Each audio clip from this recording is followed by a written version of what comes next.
En la clase de hoy vamos a comenzar a ver otro tipo de redes neuronales, que son las redes neuronales con funciones de base radial. Volvemos al problema del XOR, que nos dio bastantes problemas propiamente y ya lo hemos podido solucionar con el perceptrón multicapa, pero es interesante volver a analizar la forma en que encontramos esa solución, porque nos sirve para ver otras alternativas que justamente vamos a proponer con las redes que vamos a ver hoy.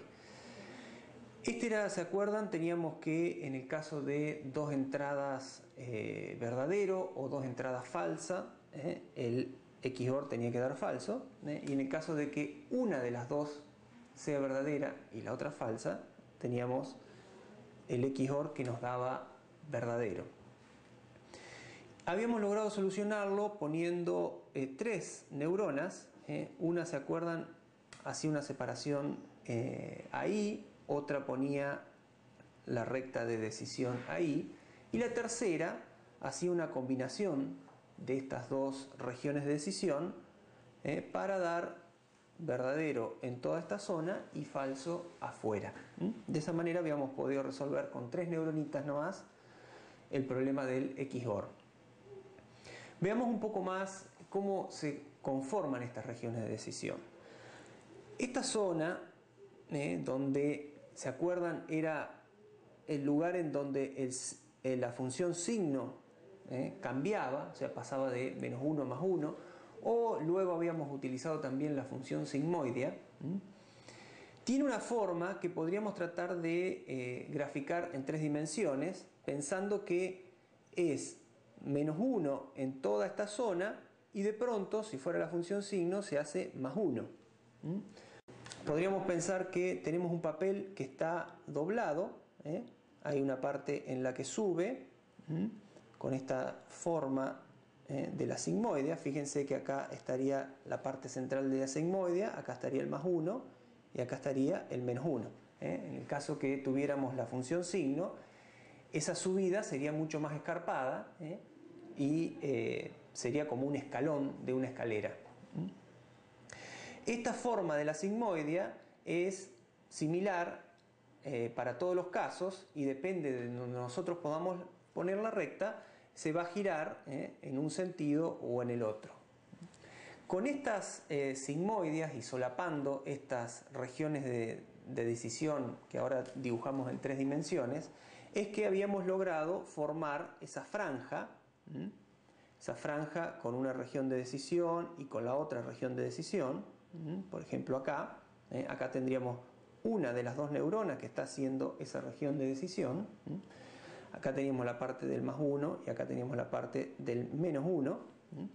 Y con la otra neurona tendríamos que lograr formar una zona en donde la subida estaba un poco más adelante, como recordarán. Entonces, finalmente, con estos dos papeles doblados que tenemos acá, es que la tercera neurona estaba armando la región de decisión que dejaba la zona intermedia como +1 o verdadero. Lo que podemos pensar es que no necesariamente las funciones tengan que tener esa forma sigmoidea, sino que quizás podrían tener una forma más interesante, por ejemplo, la de un círculo. Si nosotros pudiéramos encerrar la zona que nos interesa con un círculo, entonces podríamos clasificar directamente todos los patrones o todos los datos que estén adentro de ese círculo como una clase y todos los que estén afuera como otra. Esta es la idea de cambiar las funciones sigmoideas o la función signo por otras funciones que tengan una forma radial, en este caso, y de ahí proviene el nombre de las funciones de base radial. Entonces, en lugar de tener algo así, que era la función sigmoidea, ese papel doblado que nos imaginábamos antes, vamos a pasar a tener funciones que tienen en tres dimensiones una forma algo así, como si fuera una distribución gaussiana en dos dimensiones, pero bueno, en general puede ser cualquier función radial. Radial se llama justamente porque tiene este radio, que es el que va cambiando con la distancia al centro. La idea ahora es poder armar redes neuronales que en lugar de tener función de activación sigmoidea tengan otro tipo de funciones de activación. Lo que podemos hacer es tener estas funciones radiales, en lugar de ser esas sigmoideas que generaban una especie de hiperplanos un poco doblados, tener esas funciones radiales y separar regiones del espacio de soluciones que nos interesan, y después utilizar alguna función, podría ser sigmoidea o lineal, en la salida que una a esas funciones de forma circular.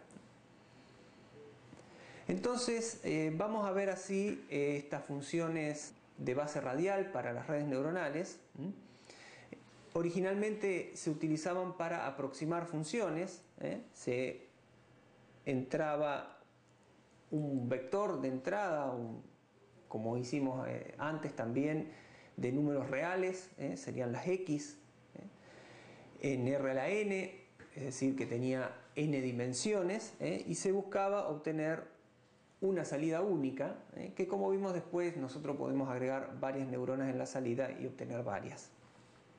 Esa función era la que tenía que cumplir nuestra red neuronal, aproximar funciones. Fíjense que esta salida es una salida real.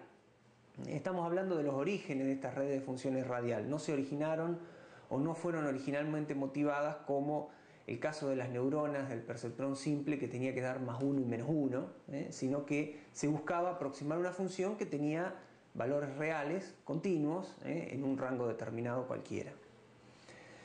Entonces, para hacer esa aproximación se propuso utilizar unos pesos, que vendrían a ser los equivalentes a los pesos sinápticos, y alguna función, esta sería nuestra función de base radial, que mide, fíjense, mide una distancia entre nuestro patrón de entrada y un vector de medias que ya tiene la base radial, y lo pasa a esa distancia, la pasa por algún tipo de función no lineal.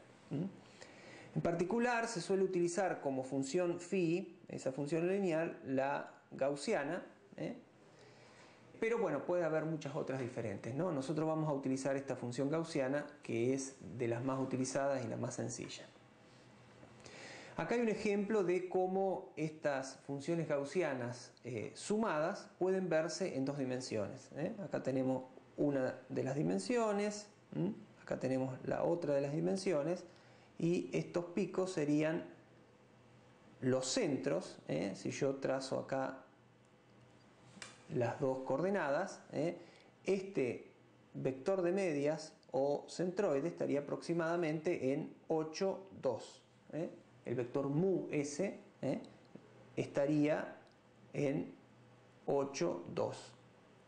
Ese sería el mu.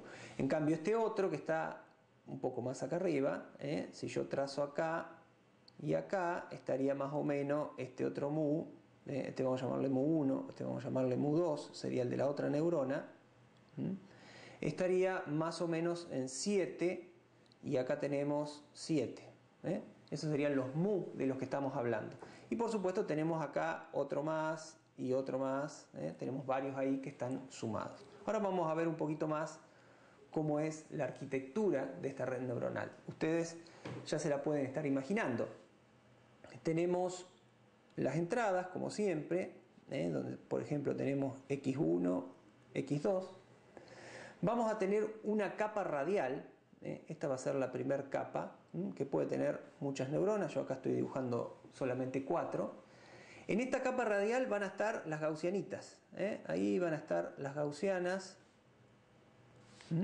Y acá va a haber pesos sinápticos, como siempre, ¿no? Que conectan las entradas con todas las neuronas de la capa radial. Estas gaussianas, fíjense que cada una de las gaussianas va a recibir dos entradas, la entrada de x1 y la entrada de x2. Por lo tanto, esas gaussianas van a estar en R a la 2. Van a ser gaussianas parecidas a las que vimos en el ejemplo de antes. Y luego podemos tener una o más salidas. En principio podríamos dibujar una salida ahí, y vamos a tener los pesos sinápticos que conectan la salida de cada una de esas gaussianas a la salida final de la neurona. Como estas redes neuronales se motivaron originalmente para un problema de aproximación de funciones, la salida generalmente se utiliza una función lineal, o sea, directamente una constante. No hay ahí, hay por supuesto los pesos, el W1, el W2, el W3, el W4, y una constante que simplemente escala la salida, pero no una función no lineal como estamos acostumbrados a utilizar en los perceptrones multicap. Otro detalle que podemos mencionar es que, por supuesto, como siempre, acá tenemos una entrada menos 1 y un W sub 0. En definitiva, esto que tenemos acá al final es un perceptrón simple con salida lineal. Y las neuronas de base radial no requieren ese sesgo o bias. Esta es la arquitectura básica, después por supuesto hay muchas variantes. En general, la capa de entrada directamente se ponen todos pesos 1, y la relación entre las entradas y la gaussiana se ajusta sobre todo con los parámetros de la gaussiana, básicamente la media y la desviación estándar. Vuelvo a resaltar que si esta gaussiana recibe dos entradas, por lo tanto está parametrizada en R a la 2, este vector de media va a tener dos valorcitos. En principio puede tener dos valores, pero ya vamos a ver que es un poquito más complicado. Entonces ahora podemos empezar a plantear el modelo matemático un poquito más en detalle. Están las salidas, que aquí tenemos K porque pueden ser varias salidas diferentes. Acá están los pesos sinápticos, fíjense, de la capa de salida, o sea que son los W que estaban al final. Recuerdan que habíamos puesto todo 1, los W de la capa de entrada. Acá tenemos la función de base radial, y acá tenemos la entrada. Ese sería el modelito, fíjense que es muy sencillo. Como función de base radial, recordarán que hacíamos una distancia, la distancia entre la entrada y el vector de medias. O sea que estamos viendo la entrada, qué tan lejos está de la media de cada una de las gaussianas. Y esa distancia era la que entraba realmente a la función radial, que era una gaussiana. Observen que tenemos acá J, es el índice que indica las distintas neuronas de la capa radial, de la capa de base radial. O sea que para cada una de las J vamos a tener un mu, un vector mu diferente. Cada neurona de base radial va a tener su propio vector de medias. Y acá está un poco simplificado. Fíjense que hay un solo valor de sigma, que es el mismo para todas las dimensiones. O sea que es un modelo bastante simple. Después vamos a analizar un poquito más en detalle eso. Entonces, lo que nos queda ahora es ver cómo podemos hacer para entrenar esta nueva red neuronal.